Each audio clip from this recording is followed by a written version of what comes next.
வணக்கம். நிறைய டாபிக் போயிடலாம். இப்போ நம்ம பார்க்கக்கூடிய டாபிக் பார்த்திங்கன்னா, நம்ம கோடீஸ்வரன் சொல்கிறோம், செல்வந்தர்னு சொல்கிறோம், நிறையா விஐபின்னு சொல்கிறோம். இவங்களுக்கெல்லாம் இருக்கக்கூடிய 6 முக்கியமான பழக்க வழக்கங்களை நாம் தெரிஞ்சிட்டால் தான் அந்த பழக்க வழக்கங்களை நாமளும் கடைபிடித்து நாமளும் ஒரு செல்வந்தராகலாம், அதே சமயத்தில் ஒரு கோடீஸ்வரராகலாம். அதனால் இந்த பழக்க வழக்கங்கள் என்னென்னவென்று தெரிந்து கொள்ளும். அது முக்கியமான ஒரு 6 பழக்க வழக்கங்களை மட்டும் பார்ப்போம். ஃபஸ்ட்டு பழக்க வழக்கம் பார்த்திங்கன்னா, அவங்க கோடீஸ்வரர்கள் எல்லாமே அதிகாலையிலே எழுந்து விடுவார்கள்.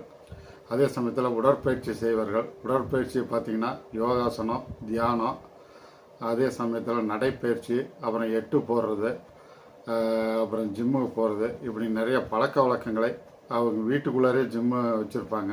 வீட்டுக்குள்ளாரே அந்த பழக்க வழக்கங்களை எல்லாம் மேற்கொள்வார்கள். இதன் மூலம் உடல் நலத்தையும் அவர் பேணுவார்கள், அதே சமயத்தில் மனநலத்தையும் பேணுவார்கள். மனத்தையும் வலிமை ஆகிடும். நீங்கள் எக்ஸசைஸ் பண்ண பண்ண உங்களுக்கு ஒரு புத்துணர்ச்சி ஏற்படும். இதன் மூலம் உங்கள் மனதும் வலிமைப்படும். அதனால் அவங்க மனநலத்தையும் பார்த்துக்குவாங்க, உடல் நலத்தையும் பார்த்துக்குவாங்க. இந்த பழக்க வழக்கங்கள் எல்லா கோடீஸ்வரர்கள்ட்டையும் இருக்கும். அதனால் நீங்களும் இதை கடைப்பிடிங்க. 2வது பழக்க வழக்கத்தை பார்த்திங்கன்னா, தினமும் ஏதோ ஒரு புத்தகத்தை அவங்க படித்து முடிப்பாங்க. இந்த புத்தகத்தை படிக்கிறது மூலமாக என்னென்ன கிடைக்கும் அப்படிங்கிறதெல்லாம் பழைய வீடியோக்களில் கொடுத்துருக்கேன். ஒவ்வொரு நாளும் நம்ம புது புது விஷயங்களை கற்றுக்கலாம். தினமும் அவங்க கற்றுக்கொண்டே இருப்பார்கள். அதே சமயத்தில் ரிஸ்க் எடுக்க தயங்க மாட்டார்கள். புக்குகளை படிக்கும் போதே நீங்கள் ரிஸ்க் எடுக்கலாங்கிறது தோணும். ஏன்னா ரிஸ்க் எடுக்காமல் யாரும் வாழ்க்கையில் முன்னுக்கு வர முடியாது. அதனால் அந்த பழக்க வழக்கங்கள் எல்லாம் அந்த புக்கு மூலமாகவே அவங்க கற்றுக்கொண்டு இருப்பார்கள். எனவே நாமும் அதை பின்பற்றினால் கண்டிப்பாக ஒரு கோடீஸ்வரர்களாக நீங்கள் எதிர்காலத்தில் மாற முடியும். 3வது பழக்க வழக்கம் பார்த்திங்கன்னா, அவங்களுக்கு இருக்கக்கூடிய முக்கியமான பழக்க வழக்கம். இதை நிறைய வீடியோக்களை கொடுத்துருக்கேன். பணத்தை சேமிக்கிறது தான். எல்லா பணத்தையும் அவங்க செலவே பண்ண மாட்டாங்க. அதே சமயத்தில் நம்ம எளிமையாக இருந்து ஆடம்பர செலவுகள்லாம் குறைத்து அதை சேமித்து வைப்பார்கள். அதில் இன்னும் முக்கியமான பாயிண்ட் பார்த்திங்கன்னா, குடும்ப செலவோ எந்த செலவு பண்ணுறதுக்கு முன்னாடியே அவங்க சேமிப்பு செய்து விடுவார்கள். உதாரணமாக நீங்கள் மாத வருமானம் ஒரு 15,000, 20,000, 30,000 இப்படி வாங்குறீங்கன்னா, அந்த பணத்தை மியூச்சுவல் ஃபண்டில் போடும்போது அவங்க உங்களுடைய சேலரி வரும்போதே அதை டிடெக்ஷன் பண்ணுவாங்க. அப்போ நீங்கள் அதை எதுவும் செய்ய முடியாது. அதனால் அவங்களும் அதே தான் செய்கிறாங்க. செலவுக்கு முன்னாடியே அவங்க சேமித்து வைத்து விட்டு தான் அப்புறம்தான் செலவுகளே செய்ய ஆரம்பிப்பாங்க. அதனால் அந்த பழக்க வழக்கங்களை நீங்களும் மேற்கொள்ளுங்க. அந்த முதலீடுகள் பார்த்திங்கன்னா, அப்படியே பக்கத்தில் கொடுத்துருக்கோம் பார்த்திங்கன்னா, டைவர்சிஃபைடாக இருக்கும். அதாவது ஒரே இதில் அவங்க முதலீடு பண்ண மாட்டாங்க. அந்த முதலீடுகளை பிரித்து இப்படி நான் பக்கத்தில் கொடுத்துருக்குற மாதிரி நான் ஒரு 5 வகையான முதலீடுகளாக பிரித்து கொடுத்துருக்குறேன். இதில் ஏதாவது டவுட் இருந்தாலும் சொல்லுங்கள். 20 to 50 வயசில் எப்படி முதலீடு செய்யணும், 50 to 100 வயசில் எதில் டைவர்சிஃபை பண்ணணும் அப்படிங்கிற மாதிரி ஒரு ஃபார்முலாவை தயாரித்து உங்களுக்கோசம் கொடுத்துருக்கேன். இந்த மாதிரி தான் அவங்க முதலீடுகளை டைவர்சிஃபைடு பண்ணி செய்வார்கள். அதனால் அந்த பழக்கத்தை நாமளும் மேற்கொள்வோம். அதே சமயத்தில் அந்த பணத்தை உழைக்க வைப்பார்கள். நாம் தூங்கி கொண்டு இருந்தாலும் அந்த பணம் நமக்காக வேலை செய்து நம்மளுக்கு ஒரு பேசிவ் இன்கம்மை நம்மளுக்கு கொடுக்கும். அதே சமயத்தில் நேரத்தை அவங்க மதிப்பிடுவாங்க. கரெக்டாக டைமுக்கு கரெக்டாக பஞ்சுவாலிட்டியாக இருப்பாங்க. கரெக்டான டைமில் கரெக்டாக செய்வாங்க. இப்படி செய்வதன் மூலம் அவங்க கோடீஸ்வரர்களாக இருக்கிறார்கள். 4வது முக்கியமான கோடீஸ்வரர்களுடைய பழக்க வழக்கம் பார்த்திங்கன்னா, பல வழியில் அவங்களுக்கு வருமானம் வரும். அதே பக்கத்திலே கொடுத்துருக்கேன் பாருங்கள். அதில் நீங்கள் இந்த மாதிரி வழிகளில் பேசிவ் இன்கம்மாக உங்களுக்கு வரும். அதை நம்ம பழைய வீடியோக்கள்லாம் கொடுத்துருக்குறேன். ஒவ்வொன்றிலையும் ஒவ்வொரு வருமானம் வந்துகிட்டே இருக்கும். அந்த மாதிரி வருமானம் வரும்போது உங்களுடைய மாத வருமானம் அதிகமாகும். அதே சமயத்தில் பல தொழில்களை அவங்க செய்வாங்க.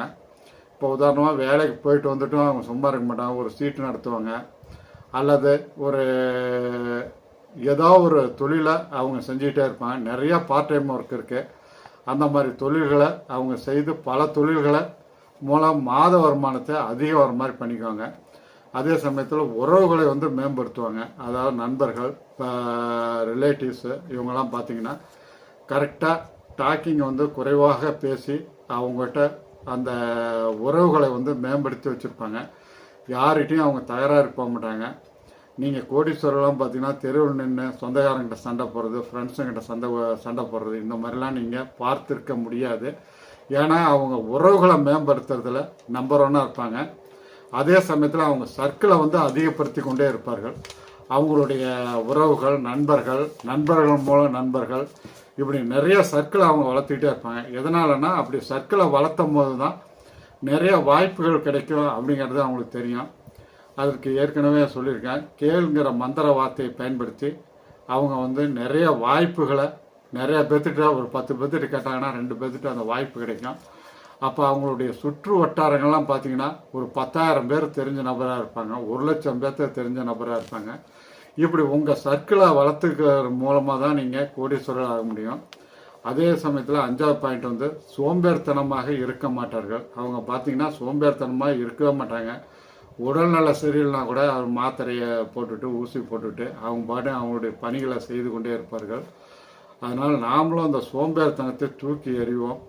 அதே சமயத்தில் தள்ளியும் போட மாட்டாங்க. ஒரு காரியத்தை வந்து தள்ளி போடுறது, ஒரு நாள் நம்ம தள்ளி போட்டோம்னா அது 1 வாரம் ஆகும், 1 மாதம் ஆகும், அது 1 வருஷம் ஆகிடும். அதனால் நம்ம வந்து வருமானம் தடைப்படும், நம்மளுடைய எதிர்காலம் தடைப்படும், நம்ம வெற்றியும் தடைப்படும் அப்படிங்கிறத நீங்கள் புரிஞ்சுங்க. அதே சமயத்தில் தோல்வியிலிருந்து நிறைய பாடத்தை கற்றுக்குவாங்க. அந்த தவறுகளை மறுபடியும் செய்ய மாட்டாங்க. சரியாக இருக்கிற விஷயத்தை அவங்க மறுபடியும் செய்வாங்க. அதன் மூலம் வெற்றி அடைவாங்க. இதுக்கு உதாரணமாக தாமஸ் ஆல்வா எடிசன் எடுத்துங்க. ஒரு 1000 முறை தோல்வி அடைஞ்சு தான் லேட்டக்ஸுங்கிற ரப்பர் பால்மரத்தை அவர் கண்டுபிடிச்சார். இதற்கு ஒரு 1000 தோல்விகளை அவர் தாண்டி தான் அதை வெற்றி அடைய முடியுது. அதை வந்து ஒரு இன்டர்வியூவில் அவர் வந்து குறிப்பிட்டிருக்காரு. இதை எதனால் நீங்கள் எப்படியெல்லாம் நீங்கள் வெற்றி அடைகிறீங்க, உங்களுடைய ஃபார்முலா என்ன அப்படின்னு கேட்டிருக்காங்க. எதை செய்ய வேண்டும், எதை செய்யக்கூடாது அப்படிங்கிறத தோல்விகள் மூலம் தான் நான் கற்றுக்கிறேன்.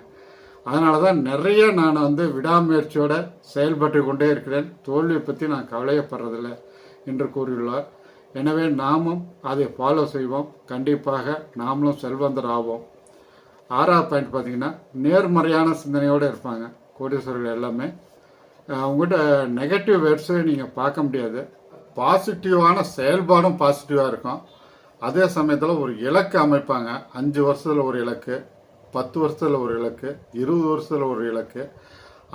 அதை அடையிறதுக்கு விடாமுயற்சியோட உழைப்பை செலுத்துவாங்க. கண்டிப்பாக அவங்க வெற்றியும் அடைவார்கள். அதே சமயத்தில் நன்றி உணர்வோடு இருப்பாங்க.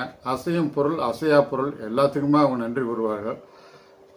இது பழைய வீடியோக்குள்ளே கொடுத்துருக்கேன். நீங்கள் தினமும் தூங்கும் போது கண்டிப்பாக என்னென்ன நடந்ததுன்னு நினச்சி பாருங்கள், அசை போடுங்க. அந்த அசை போட்டு விட்டு அதுக்கெல்லாம் நீங்கள் நன்றி கூற கற்றுக்கொள்ளுங்கள். எது நல்ல நிகழ்ச்சிகள் நடந்தாலும் அதுக்கு நன்றி கூறுங்க, கெட்ட நிகழ்ச்சி நடந்தாலும் அதுக்கு நன்றி கூறுங்க. இப்படி நன்றி கூறுவதன் மூலம் அது பிரபஞ்சத்துக்கு சென்றடைந்து உங்களுக்கு நிறைய உதவிகளை செய்யும். அதே சமயத்தில் கோடீஸ்வரர்கள் எல்லாமே முடிஞ்ச அளவுக்கு அவங்களால முடிஞ்ச உதவியை மற்றவர்கள் செய்வார்கள். அந்த பழக்கத்தையும் நாம் ஏற்படுத்தி கொள்ள வேண்டும். இதன் மூலம் நாமும் கோடீஸ்வரர் ஆக முடியும் அப்படிங்கிறத புரிஞ்சுங்க. அதுக்கடுத்து பஜாஜ் ஃபைனான்ஸு அப்படிங்கிறது ஒரு நல்ல ஃபண்டமெண்டல் ஸ்டாக்கு. அதனுடைய Q1 ரிசல்ட்டை பார்ப்போம். இது வந்து பஜாஜ் ஃபைனான்ஸு நிஃப்டி 50ல் இருக்குது. இதனுடைய டோட்டல் ரெவன்யூ பார்த்தீங்கன்னா இயர் ஆன் இயர் ஜூன் 2024 16,098 கோடி, ஜூன் 2025 19,524 கோடி ஏறி உள்ளது. ஓகே, அதுக்கடுத்து குவார்டர் ஆன் குவார்டர் வந்துடுவோம். மார்ச் 2025 18,500 குவார்டர் ஆன் குவார்டர் வந்துடும். மார்ச் 2025 18,457 கோடி, ஜூன் 2025 19,524 கோடி ஏறி உள்ளது. ஓகே, அதுக்கடுத்து நெட் ப்ராஃபிட் வந்துடுவோம். இயர் ஆன் இயர் ஜூன் 2024 3,909 கோடி, ஜூன் 2025 4,765 கோடி ஏறி உள்ளது. ஓகே, அதுக்கடுத்து குவார்டர் ஆன் குவார்டர் வந்துடுவோம். மார்ச் 2025 4,537 கோடி, ஜூன் 2025 4,765 கோடி ஏறி உள்ளது. ஓகே, அதுக்கடுத்து இபிஎஸ் வந்துடுவோம். இபிஎஸ் வந்து year on year June 2024 63.28, June 2025 7.57 இறங்கியுள்ளது.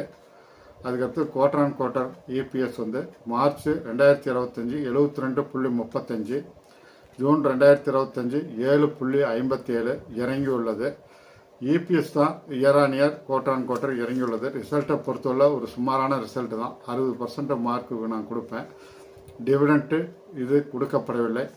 இந்த ஸ்டாக்கில் பற்றி நம்ம ஏற்கனவே நிறையா வீடியோக்களை குறிப்பிட்டிருக்கேன், அதை பாருங்கள் ப்ளீஸ் கன்சிடர். அதுக்கடுத்து பஜாஜ் ஃபின் சர்வீஸு, இதுவுமே நிஃப்டி 50ல் இருக்குது. இதனுடைய Q1 ரிசல்ட்டை பார்ப்போம். இயர் ஆன் இயர் ஜூன் 2024 31,480 கோடி, ஜூன் 2025 35,439 கோடி ஏறியுள்ளது. ஓகே. இதனுடைய குவார்டர் ஆன் குவார்டர் பார்த்தீங்கன்னா மார்ச் 2025 36,595 கோடி, ஜூன் 2025 35,439 கோடி, சிறிது குறைந்துள்ளது. அதனால் ஒன்றும் பரவாயில்ல. நெட் ப்ராஃபிட் வந்துடுவோம். Year on year net profit June 2024 4,207 crore, June 2025 5,329 crore ஏறியுள்ளது. Okay. Quarter on quarter March 2025 4,747 crore, June 2025 5,329 crore ஏறியுள்ளது. ஓகே. அதுக்கடுத்து இபிஎஸ் வந்துடும். Year on year June 2024 13.40, June 2025 17.50 ஏறியுள்ளது. ஓகே. அதுக்கடுத்து குவார்டர் ஆன் குவார்டர் வந்துடுவோம். மார்ச் 2025 15.10, ஜூன் 2025 17.50 ஏறியுள்ளது. ரிசல்ட்டை பொறுத்தவரை ஓரளவுக்கு நல்ல ரிசல்ட் தான். நான் 70% மார்க் கொடுப்பேன். இந்த குவார்டரில் எதுவும் டிவிடெண்ட்டு கொடுக்கப்படவில்லை. இது பிடிச்சிருந்தா லைக் பண்ணுங்கள், சப்ஸ்கிரைப் பண்ணுங்கள், ஃப்ரெண்ட்ஸ் அண்ட் ரிலேட்டிவ்க்கு ஷேர் பண்ணுங்கள். அடுத்த காணொலியில் இன்னும் சுவாரஸ்யமான விஷயங்களுடன் உங்களை சந்திக்கிறேன். நன்றி, வணக்கம்.